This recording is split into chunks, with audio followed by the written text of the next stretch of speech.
Halos 2 dekada na akong umaakyat ng mga bundok dito sa bansa. Naku, paghahalata tuloy yung edad ko dyan eh. So, mga ganyan sinasabi.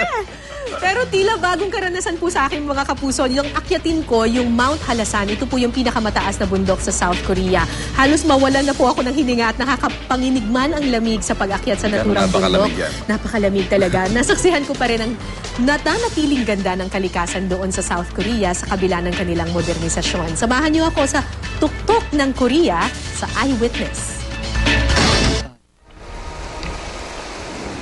Sa taas na 1,950 meters o mahigit 6,000 feet, ang bundok ng Halasan sa Jeju Island ang masasabing tuktok ng Korea. Mula sa malayo, kamangha-manghang kakaibang kulay at tindig nito. Mahigit 15 years na akong umakyat ng bundok pero ito yung first time na akyat ako ng bundok sa ibang bansa. And ang mission natin ngayong araw ay akyatin ang tuktok ng pinakamataas na bundok sa South Korea, yung Mount Hala or Halasan kung tawagin nila. UNESCO Natural Heritage Site ang bundok Halasan.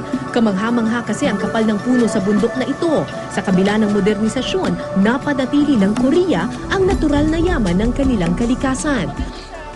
Ang maganda sa Mount Halasan, nag-iiba-iba yung kulay niya kapag nagpapalit yung season.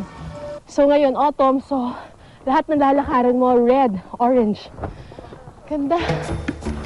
Mas mataas ang Mount Apo ng Pilipinas kumpara sa Halasan. 3 beses ko nang naakyat ang Mount Apo kaya kampante ako nakakayanin ko ang lakaran. Ang problema, may time limit ang pag-akyat sa Halasan. Bawal magpagabi, kaya ang bundok na dapat isang buong araw nilalakad, kalahating araw lang ang binigay sa aming oras. Gaano ka man kapagod, bawal magpahinga. 4.1 plus 1.7. 5.8 plus 0.3. So, 6.1. 6.1 kilometers na tayo. Medyo dito sa part na to kailangan mag-ingat kasi ang lakas ng hangin. Oh. Ang lakas ng hangin, so baka tangayin ka dun sa kabilang side. Pagdating sa taas, lalo pang lumakas ang hampas ng hangin.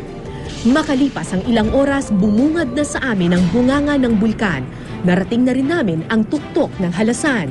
Mula sa itaas, mistulang tuldok lamang ang syudad. Ani mo'y paalala na sa gitna man ng modernong panahon, mas mataas at mas mahalaga pa rin ang kalikasan. Mula sa pinakamataas na bundok ng South Korea, ako po si Cara David, nag-uulat. Abangan ang kabuuang ulat mamayang gabi sa Eyewitness pagkatapos ng saksi sa GMA7.